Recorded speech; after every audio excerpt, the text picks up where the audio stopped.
पृथ्वी की आंतरिक संरचना की बात करते हैं तो पृथ्वी के आंतरिक भाग की सही जानकारी जो है अभी तक प्राप्त करना संभव ही नहीं हो पाया है, क्योंकि पृथ्वी के आंतरिक भाग को मानव ने कभी देखा ही नहीं है।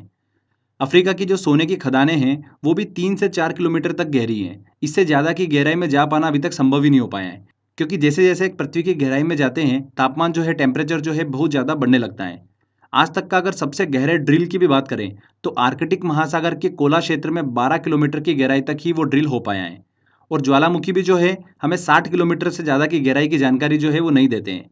तो भूवैज्ञानिकों ने बहुत सारे सोर्सेज की हेल्प से पृथ्वी की आंतरिक संरचना का अनुमान लगाया है। अब वो सोर्स कौन-कौन से हैं, वही हम अच्छे से डिस्कस करेंगे। देखिए, कुछ प्राकृतिक स्रोत भी है, कुछ अप्राकृतिक स्रोत भी है, जिसकी हेल्प से भूवैज्ञानिकों ने अनुमान लगाया है। तो देखिए, प्राकृतिक स्रोत में क्या-क्या आता है, जैसे कि ज्वालामुखी उद्गार से, भूकंप विज्ञान जिसे सिस्मोलॉजी कहा जाता है, उसकी हेल्प से वैज्ञानिकों ने पृथ्वी की आंतरिक संरचना का अनुमान लगाया है। इसमें सबसे इम्पोर्टेंट ध्यान रखिएगा, भूकंप विज्ञान सिस्मोलॉजी की हेल्प से पृथ्वी के आंतरिक भाग का देखिए अनुमान लगाना संभव हो पाया है। देखिए, भूकंप विज्ञान सिस्मोलॉजी क्या है? इसके अंतर्गत भूकंपी तरंगों की मदद से पृथ्वी की आंतरिक भाग का अनुमान लगाया जाता है। भूकंपी विज्ञान मतलब सिस्मोलॉजी।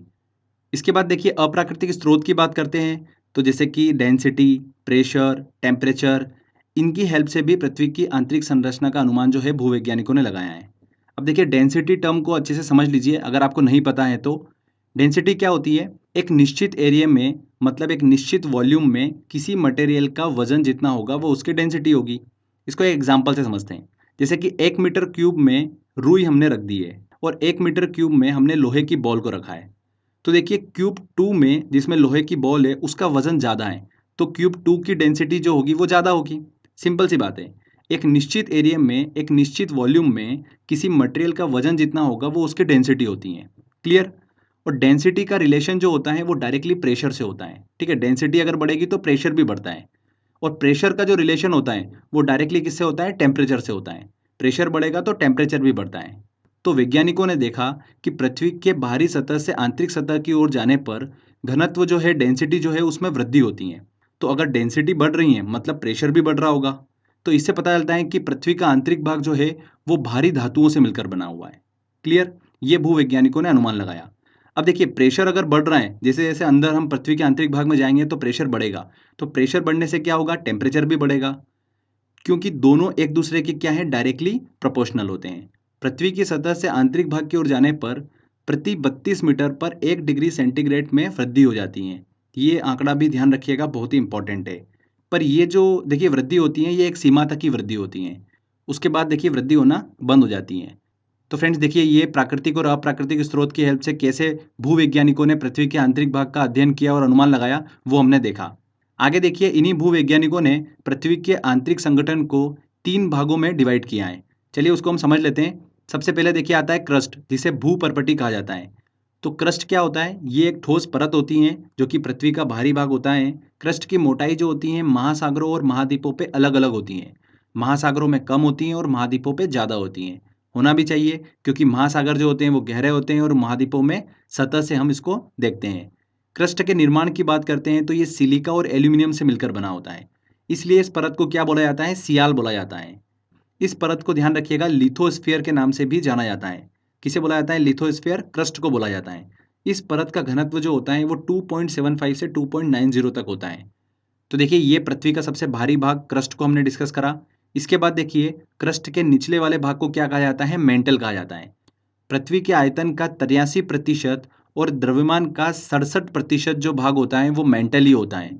मेंटल का जो निर्माण हुआ है वो किससे हुआ है? सिलिका और मैग्नीशियम से इसका निर्माण हुआ है। अगर क्रस्ट और मेंटल में आप कंफ्यूज हो जाते हैं तो ऐसे ध्यान रखिएगा, देखिए दोनों में सिलिका सिलिका तो आ ही रहा है। एल्यूमिनियम और मैग्नीशियम में आपको कन्फ्यूजन हो सकता है। तो मेंटल में देखिए एम से स्टार्ट हो रहा है और मैग्नीशियम भी एम से स्टार्ट होता है। तो उस तरीके से आप इसको याद रख सकते हैं। तो ये हमने डिस्कस करा, मेंटल का निर्माण जो हुआ है वो सिलिका और मैग्नीशियम से हुआ है। इसलिए इस परत को क्या बोला जाता है? सीमा कहा जाता है। क्रस्ट को क्या बोला जाता है? सियाल बोला जाता है। मेंटल को क्या बोला जाता है? सीमा बोला जाता है। इस परत को पायरोस्फीयर के नाम से भी जाना जाता है। वेरी वेरी इंपॉर्टेंट है। इस परत का जो घनत्व है वो कितना होता है? 2.90 से 4.75 तक होता है। क्योंकि हमने बात करी, देखिए पृथ्वी के जैसे आंतरिक भाग की तरफ जाते जाते हैं हम, तो डेंसिटी जो होती है वो बढ़ती जाती है। ठीक है, तो मेंटल की डेंसिटी जो है वो क्रस्ट की डेंसिटी से ज़्यादा होती है। और ध्यान रखिएगा, मेंटल को ही वाइट ऑफ द अर्थ कहा जाता है। क्या बोला जाता है? वाइट ऑफ द अर्थ किसे बोला जाता है? मेंटल को बोला जाता है। इसके बाद देखिए मेंटल के जो नीचे वाला भाग आता है उसे क्या बोला जाता है, क्रोड बोला जाता है। ये भाग जो होता है पृथ्वी के निचले मेंटल से लेके पृथ्वी के केंद्र तक होता है। इसका निर्माण जो है मुख्य रूप से निकिल और लोहे से हुआ है, इसलिए इसे क्या बोला जाता है, निफे बोला जाता है। ठीक है, क्या बोलते हैं, निफे बोलते हैं। आगे देखिए पृथ्वी के अंदर जाने पर प्रेशर जो होता है वो टेम्परेचर के कंपैरिजन में ज़्यादा बढ़ जाता है। इसी वजह से पृथ्वी का क्रोड जो है वो ठोस अवस्था में होता है। इस परत को ध्यान रखिएगा, क्या कहा जाता है, बेरीस्फीयर के नाम से जाना जाता है। बहुत ही इंपॉर्टेंट है, क्रोड को क्या बोला जाता है, बेरीस्फीयर बोला जाता है। क्रस्ट को बोला जाता है लिथोस्फीयर, मेंटल को बोला जाता है, ध्यान रखिएगा, पायरोस्फीयर, और क्रोड को बोला जाता है बेरीस्फीयर।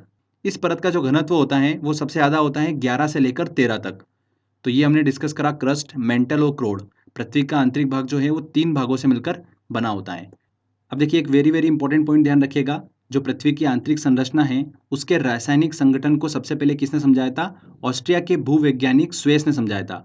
वैज्ञानिक स्वेस ने ही देखिए पृथ्वी की आंतरिक संरचना को सियाल, सीमा और निफे के माध्यम से समझाया था। तो फ्रेंड्स देखिए ये एक छोटा सा टॉपिक था, पृथ्वी की आंतरिक संरचना। आई होप आपको समझ में आया होगा। चलिए इससे रिलेटेड जो भी क्वेश्चन एग्जाम में बन सकते हैं वो सारे क्वेश्चन हम सॉल्व करते हैं। टेस्ट की ओर चलते हैं। देखिए पहला क्वेश्चन है, सियाल, सीमा तथा निफे के रूप में भूगर्भ का विभाजन किसके द्वारा किया गया। देखिए सियाल, सीमा और निफे जो पृथ्वी के आंतरिक भाग हैं उसका रासायनिक संगठन सबसे पहले किसने समझाया था, वैज्ञानिक स्वेस द्वारा। डी आंसर यहाँ पर सही होगा।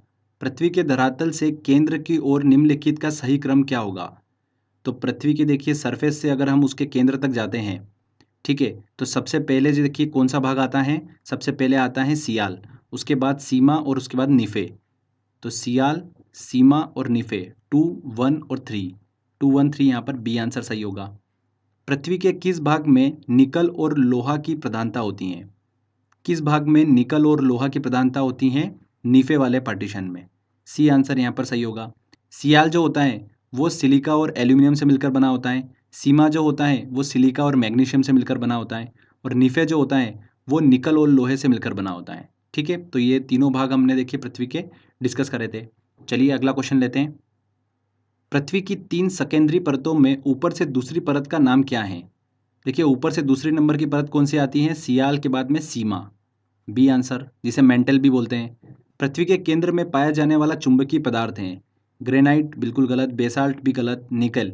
सी आंसर यहाँ पर सही होगा। पृथ्वी के केंद्र में क्या पाया जाता है, लोहा और निकल की प्रधानता होती है। स्वेस ने पृथ्वी के आंतरिक भाग को 3 भागों में बांटा था, उनके विभाजन में नहीं है। सियाल बिल्कुल है, सीमा भी है, निफे भी है, सेटम नहीं है। तो यहाँ पर डी आंसर सही होगा। नेक्स्ट क्वेश्चन लेते हैं। निम्नलिखित में से किस परत को बेरीस्फीयर कहा जाता है। देखिए पृथ्वी की जो सबसे बाहरी परत होती है उसे क्या कहा जाता है, लिथोस्फीयर कहा जाता है। क्रस्ट को क्या कहा जाता है, लिथोस्फीयर। उसके बाद देखिए पृथ्वी की जो मध्यवर्ती परत होती है, मेंटल, उसे क्या कहा जाता है, पायरोस्फीयर। और सबसे अंदर की जो परत होती है, ठीक है, सबसे आंतरिक परत जो होती है उसे क्या कहा जाता है, बेरीस्फीयर कहा जाता है, क्रोड जिसे बोला जाता है। तो पृथ्वी की सबसे आंतरिक परत को बेरीस्फीयर कहा जाता है, सी आंसर। धरातल से भूगर्भ की ओर जाने पर गहराई के साथ तापमान वृद्धि की दर क्या है, 1 डिग्री सेंटीग्रेड प्रति 32 मीटर। निम्न में से किसको व्हाइट ऑफ द अर्थ कहा जाता है, किसे कहा जाता है, मेंटल को। मेंटल को है व्हाइट ऑफ द अर्थ कहा जाता है। मेंटल में निम्नलिखित में से किन तत्वों की प्रधानता होती है। देखिए मेंटल में किन तत्वों की प्रधानता होती है, सिलिका और मैग्नीशियम, सी आंसर। जो क्रस्ट होता है, क्रस्ट में किन तत्वों की प्रधानता होती है, सिलिका और एल्यूमिनियम।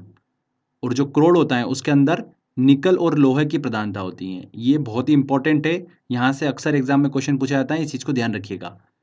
पृथ्वी के कोर में किन तत्वों की प्रधानता होती है। कोर में देखिए किन तत्वों की प्रधानता होती है, लोहा और निकल की, डी आंसर। भूगर्भ में तापमान वृद्धि का कारण है, जो भूगर्भ में टेम्परेचर बढ़ता है उसका कारण क्या है, दबाव, प्रेशर, बिल्कुल सही बात है। रेडियो सक्रिय पदार्थों का विखंडन, ये भी पॉइंट बिल्कुल सही है। तो यहाँ पर सी आंसर सही होगा, उपयुक्त दोनों।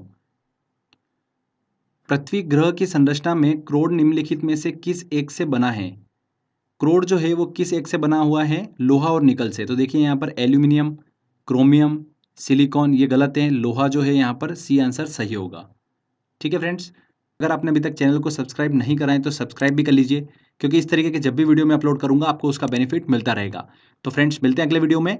जय हिंद, जय भारत।